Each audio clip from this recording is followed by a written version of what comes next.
Hi students, welcome to Muppadai Training Academy. இப்போ நம்ம பார்த்தீங்கன்னா சமூக அறிவியலுடைய எபிசோட் நம்பர் 16 பார்க்க போகிறோம். ஓகேங்களா, எல்லாருமே கேட்டிருக்கு சமூக அறிவியல் தான் சார் கஷ்டமா இருக்குது, பாதி பேர் வந்து கொஸ்டின் இன்னும் டிஃபிகல்ட்டாக கொடுங்க அப்படிங்கிறத சொல்றீங்க. ஓகே, நம்ம வந்து கொஸ்டின் கொடுக்கும்போதே வந்து எல்லா கொஸ்டின் டிஃபிகல்ட்டாகவும் கொடுக்க முடியாது. அதாவது நம்ம வந்து போடக்கூடிய 25 கொஸ்டின்ல ஒரு சில கொஸ்டினை வந்து நம்ம டிஃபிகல்ட்டாக நம்ம கொடுக்க போகிறோம். ஓகேங்களா, அடுத்த சீரியஸில் நம்ம வந்து கொஸ்டினுடைய டைப்பையும் கொஞ்சம் வந்து கூற்று காரணம் ஸ்டேட்மெண்ட் கொஸ்டினாக இருக்கிற மாதிரி நம்ம வந்து அடுத்த நம்மளோட சீரியஸ்ல வந்து நம்ம அடுத்த எபிசோட் வந்து பார்க்கலாம். ஓகேங்களா, இப்போ பார்த்தீங்கன்னா இந்த சமூக அறிவியல்ல நம்ம 25 கொஸ்டின் நான் லாஸ்ட் டைமும் சொல்லியிருந்தேன். ஓகே, 25 கொஸ்டின் உங்களால் எவ்வளவு அட்டன் பண்ண முடிஞ்சதுன்னு சொல்லிட்டு கமெண்ட் செக்ஷன் மென்ஷன் பண்ணுங்க. அது அல்லாம கேட்கக்கூடிய கேள்விகளுக்கு டக்குன்னு சொல்லிட்டு வந்து நீங்க என்ன செய்ய ரீப்ளை பண்ணிட்டு வரீங்க. ஓகேங்களா, என்ன அப்படி பார்த்தீங்கன்னா ஒரு டாபிக்கே இன்னொரு டாபிக்கோட கேள்வி கேட்போம். ஓகேங்களா, கேட்கலாமா? First question, Geetha Govindam. பார்த்தோன்னு என்னது படம் பேர் ஞாபகம் வருதா? ஓகே, எல்லாருமே வந்து இந்த படம் பார்த்துருப்பீங்க. ஓகே, கீதா கோவிந்தம். அப்போ கீதா கோவிந்தம் படம் தானே சார் இருக்குது, நம்ம சப்ஜெக்ட்லையும் கீதா கோவிந்தம் இருக்குதா? எஸ், சப்ஜெக்டுக்குள்ளேயும் கீதா கோவிந்தம் இருக்குது. என்ன அப்படி பார்த்தீங்கன்னா இது வந்து ஒரு போதனை. ஓகே, ஒரு நபருடைய அவங்களோட செஞ்ச போதனைகளோட தொகுப்பு தான் இந்த கீதா கோவிந்தம் சொல்றாங்க. ஓகே, கீதா கோவிந்தம் என்ற பக்தி போதனையை எங்கு நிகழ்த்தினார்? சார் யார் நிகழ்த்தினார்? அதுதான் கொஸ்டின். ஓகேங்களா, யார் நிகழ்த்தினார் அப்படின்னு பார்த்தீங்கன்னா ஜெயதேவர் அப்படின்னு நபர் தான் நிகழ்த்தினார். ஓகேங்களா, கீதா கோவிந்தம் என்ற பக்தி போதனை யார் நிகழ்த்தினார் அப்படின்னு கேட்டாங்கன்னா ஜெயதேவர். ஓகேங்களா, இது வந்து ஒரு ஒரு புக்ஸ் மாதிரி கம்பைலேஷன் மாதிரி தொகுப்பு மாதிரி ஞாபகம். ஓகே, கீதா கோவிந்தம் ஜெயதேவர் எப்படி ஞாபகம் ஆல்ரெடி ஒரு வீடியோ சொல்லியிருந்தேன் நினைக்கிறேன். கீதா கோவிந்தம் படம் பேரு, அந்த படத்தோட ஹீரோ இங்க ஜெயதேவரோட லிங்க் பண்ணலாம். எப்படி லிங்க் பண்ணா சொல்லிட்டு கமெண்ட் செக்ஷன்ல மென்ஷன் பண்ணுங்க. ஓகே, நெக்ஸ்ட் மீதி இருக்க ஆப்ஷன் பாருங்க. இதுல நாதமுனி அவர் என்ன பண்ணார் அப்படி பாத்தீங்கன்னா 4000 திவ்ய பிரபந்தத்தை தொகுத்து வழங்கியவர் தான் பாத்தீங்கன்னா நாதமுனி அப்படி சொல்றாரு. ஓகே, நெக்ஸ்ட் சரியானதை தேர்ந்தெடு அப்படிங்கிறாங்க. கவனிச்சுக்கோங்க, சரியான இணை, தவறான இணையில சரியான இணை. ஓகே, டாங்கா நாணயம் அப்படின்னு சொல்றாங்க. டாங்கா நாணயம் அப்படின்னா அது வந்து பாத்தீங்கன்னா சில்வர் டாங்கா அப்புறம் காப்பர் ஜிட்டார் அப்படின்னு சொல்லிட்டு ரெண்டு வகையா பிரிச்சிருந்தாங்க. ஓகேங்களா, இப்போ ஜிட்டார்னா வந்து விலை குறைந்த நாணயம், டாங்கானா விலை உயர்ந்த நாணயம் சொல்லியிருந்தாங்க. இதை வந்து நடைமுறைப்படுத்தினது அலாவுதீன் கில்ஜி கிடையாது, தவறு ஃபர்ஸ்ட் ஸ்டேட். அடுத்து மதுரா விஜயம் அப்படின்னா ஒரு சில பேருக்கு படிச்சவங்க தெரியும் மதுரா விஜயம்னா என்னன்னு தெரியும். ஓகேங்களா, ஆக்சுவலி இது ஒரு புக்கு, பாதி பேருக்கு என்னன்னே புரியாது. ஓகே, புரியலன்னா விட்டுருங்க. ஓகே, நான் இப்ப சொல்றேன், கத்துக்கோங்க. மதுரா விஜயம்னா ஒரு புக்கு, எதுக்காக எழுதினாங்க அப்படின்னா குமார கம்பண்ணா அப்படிங்கிற ஒரு நபரு மதுரையை நோக்கி படையெடுத்து வந்தா. அவர் எங்க வேலை பார்த்து எந்த இதுல வேலை பார்த்து இருந்தார் அப்படின்னு பாத்தீங்கன்னா ஆக்சுவலா வந்து விஜயநகர பேரரசுல பணியாற்றி கொண்டிருந்த ஒரு தளபதி தான் குமாரகம்பன். அவர் மதுரையை நோக்கி படையெடுத்ததுனால அவருடைய பெருமையை போராட்டும் விதமாக குமாரகம்பண்ணாவுடைய மனைவி யாரு, கங்காதேவி, அவங்க எழுதின புக்கு தான் இந்த மதுரா விஜயம். ஓகே, மதுரா விஜயத்துக்கும் கிருஷ்ணதேவராயருக்கும் எந்த சம்பந்தமும் கிடையாது. ஓகே, தவறு. இப்போ மதுரா விஜயம் நிறைய சொல்லியிருக்கேன். யாருக்காக எழுதுனது? குமாரகம்பண்ணாவுக்கு. யார் எழுதினது? கங்காதேவி எழுதுனது. எதுக்காக எழுதுறாங்க? மதுரா அப்படின்னு அர்த்தம். அந்த டைம்ல வந்து விஜயநகர பேரரசு மக்கள் எல்லாருமே மதுரை எப்படிதான் சொல்லுவாங்க? மதுரா சொல்லுவாங்க. மதுரை வரைக்கும் படையெடுத்து பண்ணாத மதுரா விஜயம். ஓகே, இப்போ இது வந்து கிருஷ்ணதேவருக்கு சமம் கிடையாது.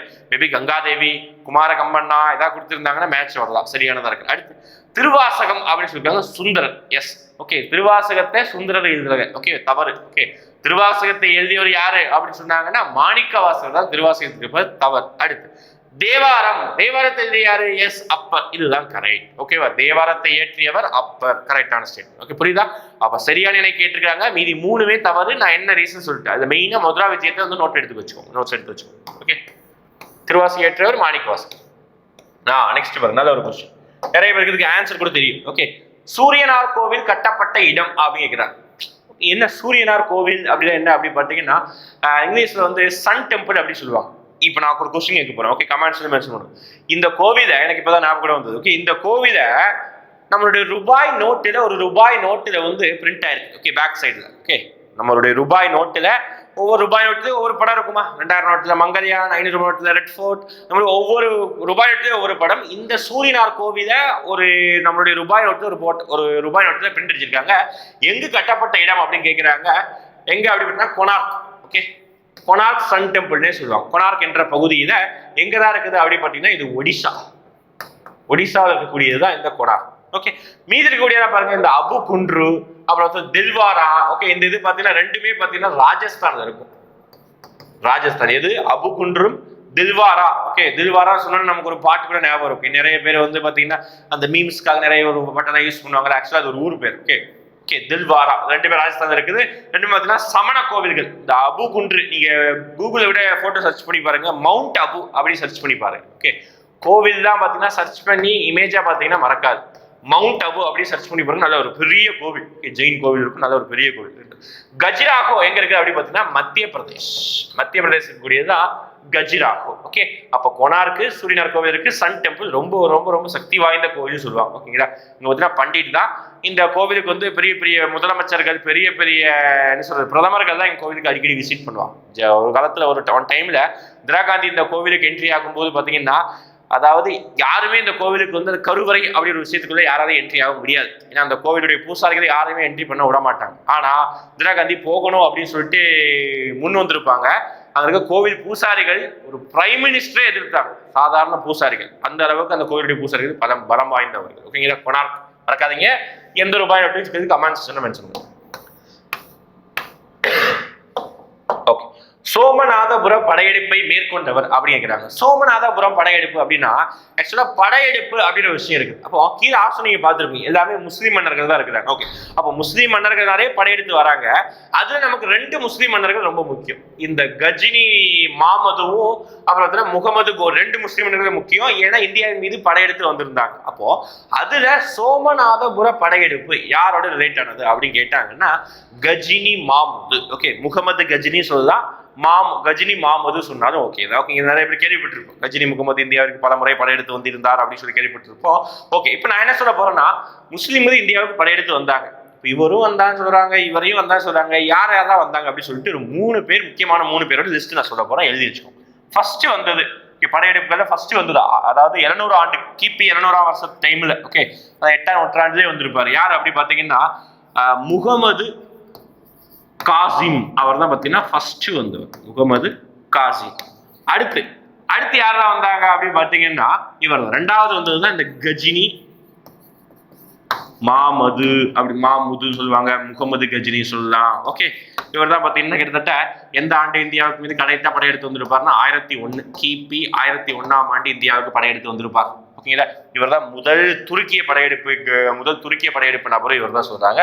அடுத்து லாஸ்டா வந்ததுதான் பார்த்தீங்கன்னா முகமது கோரி முகமது சொல்லுவாங்க. இவர் வந்துதான் டெல்லியில ஒருத்தர் வந்து நியமிச்சுட்டு போவார். ஓகே, யாரு அப்படி பார்த்துட்டீங்கன்னா இவர் தான் பார்த்தீங்கன்னா அந்த குத்புதீன் ஐபக் அப்படின்னு சொல்லிட்டு ஒருத்தரை நியமிச்சுட்டு போவார். குத்புதீன் ஐபக் அப்படின்னு சொல்லிட்டு நியமிச்சுட்டு போவார். இவர் தான் என்ன பண்ணியிருப்பாரு, டெல்லி சுல்தான் அப்படி ஒரு வம்சத்தையே தோற்றுவித்திருப்பாரு. புரியுதா? அப்போ முகமது கோரி வராரு, நீ வந்து இனிமேல் இந்த பகுதியை ரூல் பண்ணிக்கோ, எனக்கு வந்து அதில் இருக்கக்கூடிய வரிகளை வசூலை மட்டும் எங்கள் ஊருக்கு, அதாவது டர்க்கி, அதாவது அந்த கண்ட்ரிக்கு வந்து என்னுடைய சொந்த ஊருக்கு அனுப்பிடு அப்படின்னு சொல்லிட்டு முகமது கோரி போயிருப்பாரு, ஒப்படைச்சு போயிருப்பாரு. ஆனால் முகமது கோரியோடைய கிட்ட நேரம் என்ன ஆயிடுச்சு, ரிட்டர்ன் போகிற வழியிலே முகமது கோரி அடிச்சு கொண்டிருப்பாங்க. ஓகே, நாளைக்கு நீங்க யோசிச்சு பாருங்க, உங்ககிட்ட வந்து ஒரு கோடி ரூபாய் ஒருத்தர் கொடுக்குறாரு அப்படின்னா அவர் யாருக்குமே தெரியாம கொடுக்குறாரு, அவர் நாளைக்கே இறந்து போயிட்டாருன்னா அந்த 1 கோடி யாருக்கு தான் சொந்தம், உங்களுக்கு தான் சொந்தம். அந்த மாதிரி தான் குத்புதீன் ஐபக்கு கிடைச்ச பகுதி தான் இந்தியா. ஓகே, அப்ப நாட்கள் போக போக டெல்லி சொல்லிட்டு நிறைய வம்சம் மாறுது இந்தியா முழுவதும் ஆட்சி போயிறாங்க. அடுத்து வந்து முகலாயர்கள் ஆட்சி போறாங்க. இதுதான் வந்து கதைகளே. ஓகே, அப்போ முதல் சீக்வன்ஸ் ஞாபகம் வச்சுக்கோங்க. இதுல முகமது கோரி தான் இந்தியாவின் மீது ஆட்சி செஞ்சார். இவங்க தான் 2 பேரும் ஆட்சி, ஜஸ்ட் படையெடுப்பு தான். படையெடுப்பு வேற, ஆட்சி வேற. நல்லா ஞாபகம் வச்சுக்கோங்க. Okay, next பிரதிகாரஸ். மேப் போடணும் ஒரு நிமிஷம். எஸ், பிரதிகார அரசர்களில் முதல் தலை சிறந்த அரசர் அப்படி கேட்கிறேன். இதுதான் 7th 8th புக்ல உங்களுக்கு வந்து கொடுத்துருப்பாங்க. பிரதிகாரஸ் ஃபர்ஸ்ட் ஆஃப் ஆல் ஆக்சுவலா இந்தியாவுடைய மேப். ஓகே, இந்தியாவோட மேப் அப்படி சொல்லிட்டு இமேஜின் பண்ணிக்கோங்க. ரொம்ப ஒரு மாதிரி இருந்துச்சுறேன்.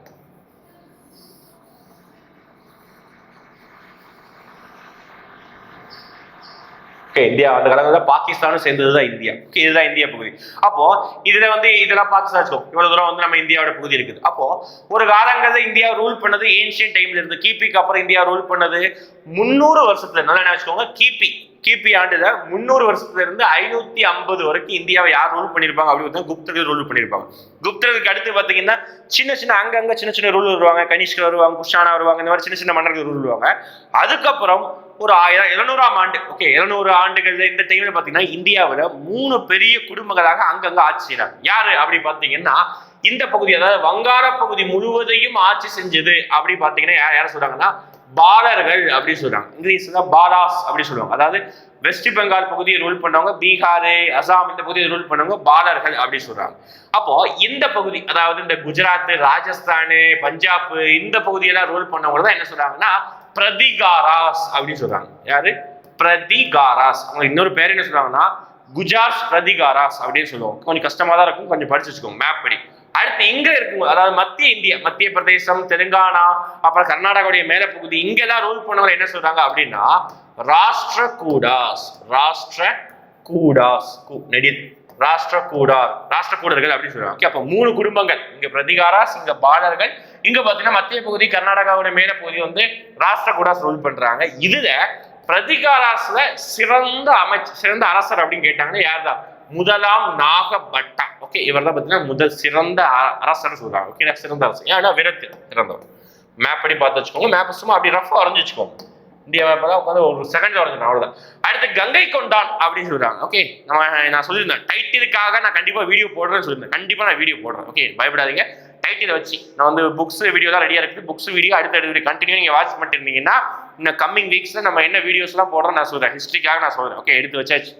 என்ன புக்ஸுக்காக வீடியோஸ் இருக்குது. அதாவது யார் என்னென்ன புக்ஸ் எழுதினாங்க அந்த வீடியோஸ் அப்லோட் பண்றேன் உங்களுக்காக. நீங்க தேடி படிக்க வேணா, நீங்க நோட்ஸ் எழுதி மட்டும் வச்சுக்கோங்க. அடுத்து அது வரைக்கும் பட்டங்கள், யார் என்னென்ன பட்டங்கள் தான் வச்சிருக்காங்க அப்படின்னு சொல்லிட்டு, எந்தெந்த மன்னர்கள் என்னென்ன பட்டங்கள் வச்சிருந்தாங்க சொல்லிட்டு நான் வந்து வீடியோஸ் போட்டுறேன். அதுல ஒரு கொஸ்டின் நம்ம கேட்டுக்கிறோம். ஓகே, கங்கை கொண்டான். ஓகே, பட்டம் என்னதான் இருக்குது? கங்கை கொண்டான், கடாரம் கொண்டான், அப்புறம் பாத்தீங்கன்னா மும்முடி சோழன், அப்புறம் சோழ அரசர்களே நிறைய மாட்டம் இருக்குது. அப்புறம் வந்து சுங்கம் தவிர்க்க சோழன், இந்த மாதிரி நிறைய பட்டங்கள் இருக்குது.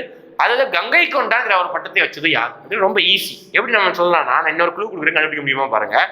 யார் கங்கை கொண்ட சோழபுரம் என்ற கோவிலை கட்டியவர் யார்? அதுதான் இந்த ஆன்சர். ஓகேங்களா? முதலாம் ராஜேந்திரன். அதாவது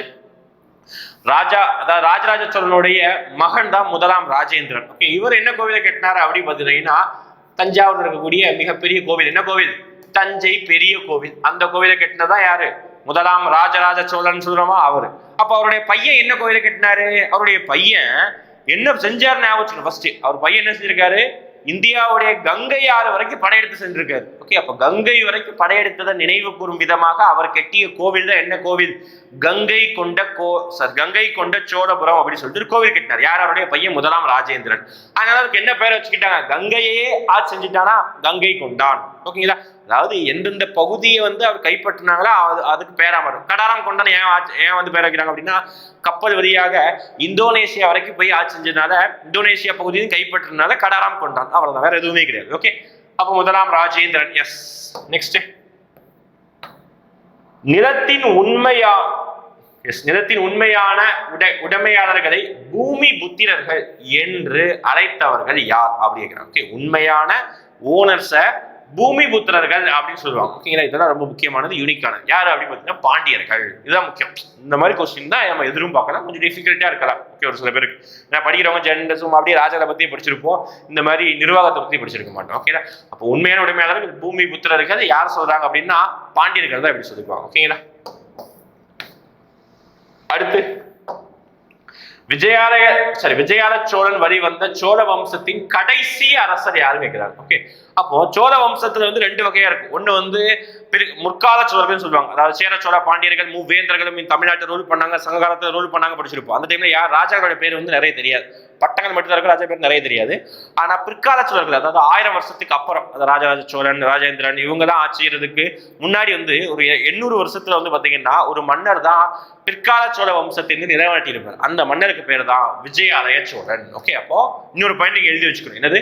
பிற்கால சோழ வம்சத்தை நிலைநாட்டியவர் யாருன்னு கேட்டாங்கன்னா யார் தான்? விஜயாலய சோழன். ஓகேங்களா? அதே மாதிரி நான் இன்னொரு கொஸ்டின் கேட்கிறேன். பிற்கால பாண்டிய வம்சத்தை நிலைநாட்டியவர் யார் சொல்லிட்டு கமெண்ட் செக்ஷன்ல மென்ஷன் பண்ணுங்க. ஓகேங்களா? லேட்டர் பாண்டியா சொல்லுவாங்க. ஓகே, பிற்கால பாண்டியர்களுடைய ஆட்சியை நிலைநாட்டியவர் யாருன்னு கேட்டாங்கன்னா யாருன்னு சொல்லிட்டு கமெண்ட்ஸ் வந்து மென்ஷன் பண்ணுங்க. ஓகே, அடுத்து விஜயாச்சோழன் சோழ வம்சத்துக்கு கடைசி அரசர் யார் சொல்றாங்க அப்படின்னு பார்த்தீங்கன்னா ஆதி ராஜேந்திரன். இவர் தான் பார்த்தீங்கன்னா கடைசி அரசர். ஓகேவா? ஆதி. ஓகே, அது கிடையாது, ஆதிதான். ஓகே, ஆதி ராஜேந்திரன் அவர் தான் பார்த்தீங்கன்னா கடைசி அரசராக சோழ வம்சத்துடைய பிற்கால அரசராக இருந்தார். ஓகேங்களா? நெக்ஸ்ட், டெல்லி சுல்தான் இருந்து குதும்பினார் என்ற கட்டிட பணிகளை தொடங்கியவர் யார் கேட்கிறாங்க. குதும்பினார் அப்படின்னா டெல்லியில் இருக்கக்கூடிய ஒரு தூண். ஓகேவா? இது 3 ஃபேக்ட் படிக்கணும். ஓகே 3 மன்னர்கள். இது ஒரு விஷயத்தை வச்சுமே 3 மன்னர்கள். அப்போ ஒருத்தர் கெட்ட தொடங்கியிருப்பாரு. ஓகேவா? அடுத்து பாருங்க, இதுல என்ன நகைச்சுவை பாருங்க. ஒருத்தர் கெட்ட தொடங்கியிருப்பாரு, ஒருத்தர் கட்டி முடிச்சிருப்பாரு, இன்னொருத்தர் அந்த கட்டிடத்துக்கு எக்ஸ்ட்ரா ஒரு மாடி கட்டியிருப்பாரு. அவங்க கட்டிட்டு போயிடுறாங்க, நம்ம தான் என்ன செய்யணும்? 3 ராஜாக்களை பத்தி படிக்கணும். இதுல இன்னொரு விஷயம்னா ரொம்ப யூனிக்கா கேட்கணும் அப்படி பாத்தீங்கன்னா, கட்டி அதாவது 2வதா கட்டி முடிச்சப்பட்ட ஹைட் என்ன, எக்ஸ்ட்ரா ஒரு ஃப்ளோர் கட்டினார் சொன்னோமா, ஒரு மாடி கட்டினார் சொன்னோமா, அவர் கட்டி முடிக்கும் போது ஹைட் என்ன, இதெல்லாம் கூட கேட்கலாம். ஓகே, நம்ம வீடியோ போடலாம் அதுக்கு. ஓகே, இப்போ இங்க வந்து கெட்ட தொடங்கியவர் யாரு அப்படின்னு கேட்கிறேன். ஓகே, யாரு கெட்ட தொடங்கினா அப்படி பாத்தீங்கன்னா குத்புதீன் ஐபக். ஓகே, குத்புதீன் ஐபக் தான் ஆக்சுவலா கெட்டவே தொடங்கியிருப்பார். ஓகே, அப்ப மீதி யாரெல்லாம் முடிச்சிருப்பா, ஸ்டார்ட் பண்ணிருப்பா அப்படி பார்க்கலாமா? அப்போ ஃபர்ஸ்ட் கெட்ட தொடங்கியவர் குத்புதீன் ஐபக் அப்படிங்கிறாங்க. யார் கெட்டி முடிச்சிருப்பா? இவருக்கு அடுத்து வந்த இல்துமிஷ், அவர் தான் கெட்டி முடிச்சிருப்பார். ஓகே, இல்துமிஷ் தான் கெட்டி முடிச்சிருப்பார். ஓகே, யார் எக்ஸ்ட்ரா ஒரு மாடி கட்டியிருப்பாரு அப்படி பார்த்தீங்கன்னா, டெல்லி சுல்தானே ரொம்ப நல்ல ஒரு மன்னர் அப்படின்னா ஃபெரோஷா துக்ளக் தான். ஃபெரோஷா துக்ளக் கெட்டி முடிச்சிருப்பார். அப்போ குதுமினார் அப்படிங்கிற ஒரு கட்டுமானத்துக்காக மட்டுமே நம்ம 3 மன்னர்களை படிக்கிறோம். குத்புதீன் ஐபக், இல்துமிஷ், ஃபெரோஷா துக்ளக் 3 மன்னர்களை படிக்கிறோம். ஓகேங்களா? இப்போ இதுல வேற என்னவாவது பாயிண்ட் அப்படின்னா ரஷ்யா. ஓகே, இந்தியாவுடைய முதல் பெண் அரசி என்று சொல்லுவாங்கன்னா அது ரஷ்யா சுல்தான் பேகம் தான் சொல்லுவாங்க. ஓகேங்களா? டெல்லி சுல்தானுடைய முதல் பெண் அரசு இந்தியாவுடைய அவங்க. அடுத்து 40 குழுவை ஒழித்தவர் யாரு கேட்கிறாங்க. ஓகே, 40 குழுவை ஒழித்தவர் யார் அப்படி கேட்கிறாங்க. 40 குழு அப்படின்னா என்ன அப்படி பார்த்தீங்கன்னா, ஒரு 40 பேர் கொண்ட ஒரு கேங். ஓகே, ஒரு 40 பேர் கொண்ட ஒரு கேங்கு. அந்த கேங் என்ன பண்ணுவாங்கன்னா ராஜாக்கு அட்வைஸ் கொடுப்பாங்க. ஓகேவா? அப்போ இது என்ன செய்வாங்க அப்படின்னா, அது நிர்வாகம் தொடர்பாக அட்வைஸ் கொடுப்பாங்க, அந்த மதம் சார்ந்த முஸ்லீம் மதம் சார்ந்த அட்வைஸ் கொடுப்பாங்க. ஓகே, நாட்கள் போக போக போக என்ன ஆச்சுன்னா, இந்த 40 குழுவில இருந்தே ஒருத்தர் ராஜா இருப்பாரு. அந்த ராஜா என்ன பண்றாரு அப்படி பாத்தீங்கன்னா, அந்த ராஜாவே என்ன செய்யறாருன்னா 40 குழுவை ஒழிச்சு கட்டுறாரு. புரியுதா? 40 குழுல இருந்தே ஒருத்தர் ராஜா இருக்கிறாரு, அவரே நாளைக்கு ஒழிச்சு கட்டுறாரு. அந்த ராஜா தான் யாரு அப்படின்னா பால்பன். ஓகே, பால்பன், சிம்பிள். அடுத்து தைமூர் படையெடுப்பு நடைபெற்ற ஆண்டு. ஓகே, ஆண்டுகள் கொஞ்சம் ரேரஸ்ட் ரேர் தான். ஓகே, இது மேபி தான் கேட்கலாம், இருந்தாலும் படிச்சுக்கோங்க. முகமது பின் துக்ளக் தான் தக்காவி அப்படின்னு ஒரு லோன் கொடுத்துருப்பாரு. இப்போ இந்த முகமது பின் துக்ளக் ஒரு முக்கியமா 3 விஷயம் பண்ணியிருப்பாரு. அந்த 3 விஷயம் என்னன்னு சொல்லிட்டு கமெண்ட்ல மென்ஷன் பண்ணுங்க. ஒரு விஷயத்தை நம்ம அடுத்த கொஸ்டினாவே பார்க்க போறோம். ஓகேங்களா? அதுதான் ஒரு விஷயம் கொஸ்டினா பார்க்க போறோம். இன்னும் வேற என்ன விஷயங்கள்லாம் இவர் பண்ணியிருக்காருன்னு சொல்லிட்டு கமெண்ட்ஸ்ல மென்ஷன் பண்ணணும். ஏன் நான் இந்த மன்னர் ரொம்ப ஃபேமஸ் மன்னர் சொன்னேன்னு சொல்லிட்டு அந்த 3 விஷயத்துல தெரிஞ்சிடும். ஓகேவா? முகமது பின் துக்ளக் தனது தலைநகரை டெல்லியிலிருந்து எந்த இடத்துக்கு மாற்றினார் அப்படி சொல்றாங்க. ஆக்சுவலா இதுதான் இந்தியா மேப் அப்படிங்கிற பட்சத்துல ஆக்சுவலா முகமது பின் துக்ளக் என்ன பிளான் பண்ணிருப்பாரு அப்படின்னு பாத்தீங்கன்னா, இங்கதான் டெல்லி இருக்கும். டெல்லியில நம்ம ஆட்சி செஞ்சா ஈஸியா பக்கத்து நாட்டுல இருந்து நம்மளை ஈஸியா படையெடுத்து அடிச்சிடுறாங்க அப்படின்னு சொல்லிட்டு நம்ம டெல்லியில இருந்து தலைநகரத்தை எங்க மாத்தலாம், இந்தியாவுக்கே மையமா இருக்கக்கூடிய மத்திய பிரதேசத்துல ஒரு ஊர், அந்த ஊர்ல நம்ம மாத்தலாம் அப்படின்னு சொல்லிட்டு அவர் வந்து பிளான் பண்ணிருப்பாரு. ஓகேங்களா? அவர் வந்து பிளான் பண்ணிருப்பாரு. இப்போ அவர் என்ன சொன்னாருன்னா, எல்லாருமே வலுக்கட்டாயமா டெல்லியில இருந்து தேவகிரிக்கு வரணும் அப்படின்னு சொல்லிட்டு ஆர்டர் போட்டார்.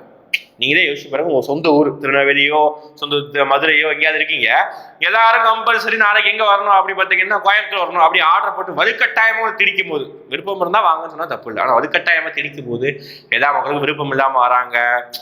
உடைமைக்கு தான் இருந்து ரொம்ப தூரம் நடைப்பயணமா போகும்போது பாதி பேர் இறந்து போயிடுறாங்க.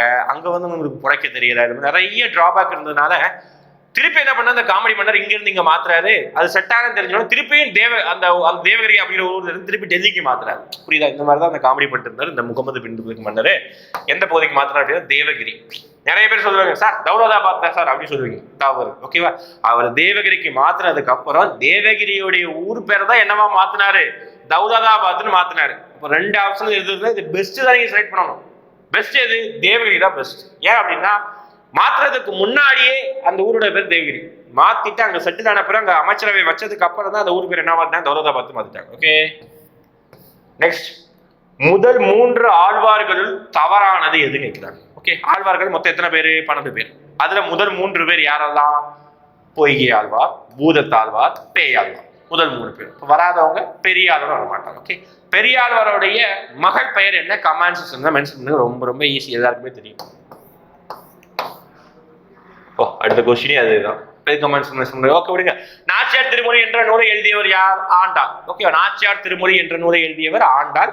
அதே மாதிரி பார்த்துட்டீங்கன்னா ஆண்டாள் தான் பார்த்தீங்கன்னா பெரியாளர்களுடைய மகன். நான் கமெண்ட்ஸ் மென்ஷன் பண்ண சொன்னேன், சரி விட்டுருங்க. ஆண்டாள் தான் என்ன அவட பெரியாளர்களுடைய மகன் 12 ஆழ்வார்கள் ஒரே ஒரு பெண் ஆழ்வார் அப்படின்னா அது ஆண்டாள் மட்டும்தான். ஓகேங்களா? ஆண்டாள் வந்து நம்ம கடவுளா வழிபடுறோம், ஆனா ஆக்சுவலா பாத்தீங்கன்னா அவர் வந்து ஒரு பெண்மணியாக ஒரு பூக்கெட்டுற பெரியாளர் இருக்கிறனால அவருடைய பொண்ணு பூக்கெட்டு இருப்பாங்க.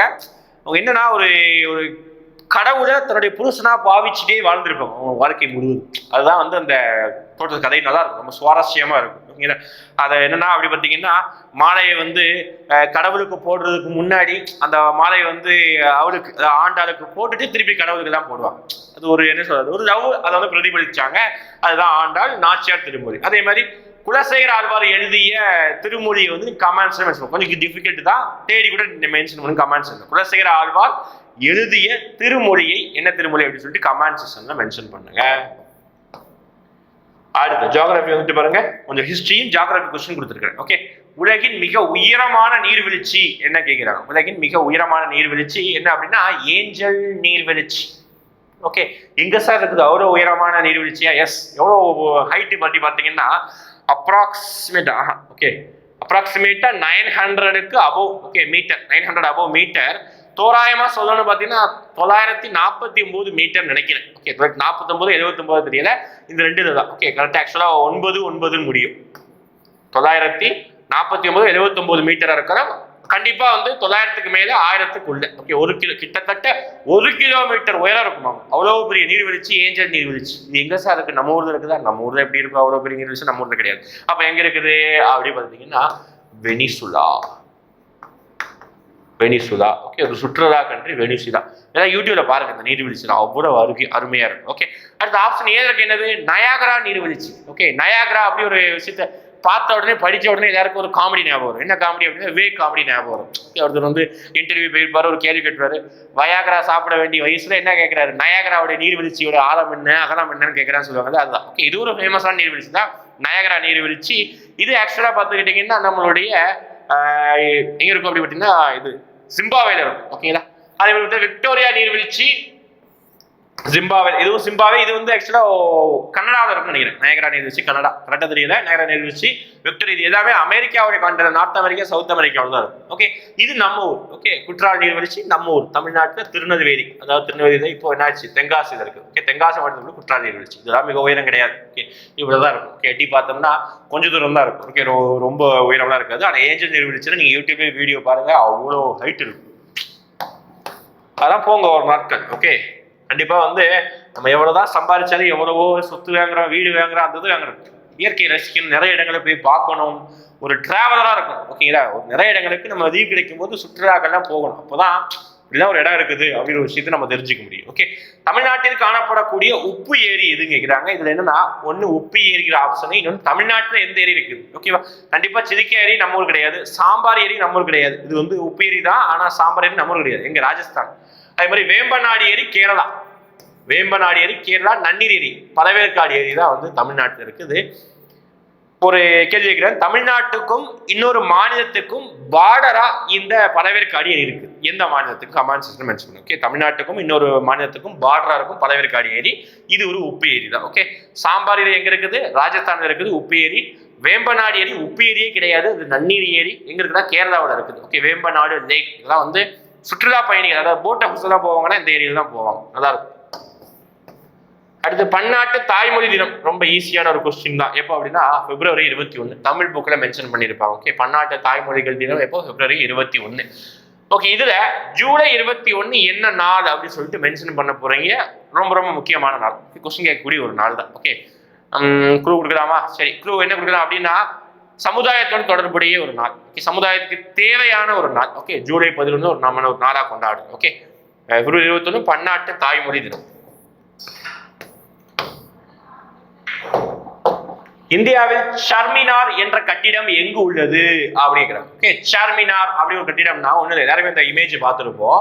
ஓகே, இந்த மாதிரி ஒரு இமேஜ் போட்டு இந்த மாதிரி இருக்கும். ஓகேங்களா? ஓகே, நல்லா இருக்கும். ஓகே, நம்ம வரைகிறது அப்படி இருக்கும், ஆனால் நல்லா இருக்கும் அந்த இமேஜ். எங்க இருக்குது அப்படின்னு? சார்மினார் அப்படின்னா ஹைதராபாத்ல இருக்கிற ஒரு கட்டிடம் பேர், ஒரு கேட் மாதிரி ஒன்று இருக்குங்க, பார்த்துருப்பீங்க, எல்லாருமே பார்த்துருப்பீங்க, நிறைய படங்கள்ல கூட வந்திருக்கும். அதுதான் பார்த்தீங்கன்னா சார்மினார். கூகுள்ல சார்மினார் அப்படின்னு அடிச்சீங்கனாலே கண்டிப்பா இந்த இமேஜ் இருக்கும். அது எல்லாருமே நிறைய படங்களே பார்த்துருக்கீங்க. சார்மினார் ஹைதராபாத்ல இருக்கு. ஓகே, நெக்ஸ்ட், கிருஷ்ணதேவராயர் எந்த வம்சத்தை சேர்ந்தவர்? நல்ல கொஸ்டின். கிருஷ்ணதேவராயர் எந்த வம்சம்? எப்படி வந்து டெல்லி சுல்தான், அதாவது டெல்லி சுல்தான்ல 5 வம்சம் இருக்குதா? என்ன வம்சம் தான்? அடிமை வம்சம், கில்ஜி வம்சம், துக்ளக் வம்சம், சையது வம்சம், லோடி வம்சம், 5 வம்சம் இருக்கு. அதே மாதிரி விஜயநகர பேரரசுல 4 வம்சம் இருக்குது. சங்கம, சாளுவ, துளுவ, அரவீடு அப்படி சொல்லிட்டு 4 வம்சம் இருக்குது.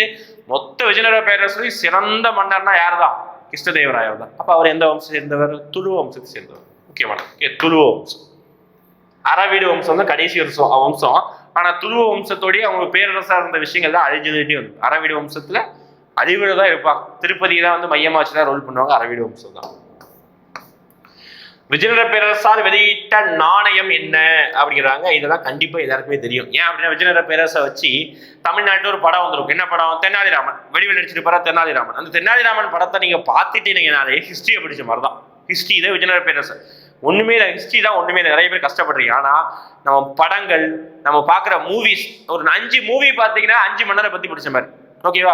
ஜோதா அக்பர் படம் பார்த்தீங்கன்னா அக்பர் வச்சு படிச்ச மாதிரி. ஓகேங்களா? அதே மாதிரி ஹிந்தி படத்துல அலாவுதீன் கில்ஜி வச்சு ஒரு படம் இருக்குது. அதே மாதிரி பார்த்தீங்கன்னா தமிழ்லேயும் ஒரு படம் இருக்குது. தமிழ்ல டிரான்ஸ்லேட் பண்ணியிருந்தாங்க. அந்த ஒரு பெண்மணி வந்து இறக்குவாங்களே, அதாவது படம் பேருக்கு டக்குன்னு ஞாபகம் வரல. என்ன அப்படி பார்த்தீங்கன்னா ஒரு எல்லாருமே கூட்டமா போயிட்டு ஒரு நெருப்புல கொண்டு போய் இறப்பாங்களே அந்த போராட்டத்தை. தீபிகா படுகோன் நடிச்சிருந்தாங்க. மிகப்பெரிய அளவுக்கு போராட்டம். பத்மாவதி. ஓகே, பத்மாவதி. அந்த படத்தை பார்த்தீங்கன்னா நீங்க அலாவுதீன் கில்ஜியோட கேரக்டர் தெரிஞ்சுக்கலாம். கொஞ்சம் பாயிண்ட் படிச்சுக்கலாம். ஓகேவா? 2 படம். அப்புறம் விடுதலை போராட்டத்தை பத்தி தெரிஞ்சுக்கணும். காந்தி அப்படின்னு சொல்லிட்டு தமிழ் படமே இருக்கு, யூடியூப்லயே இருக்கு.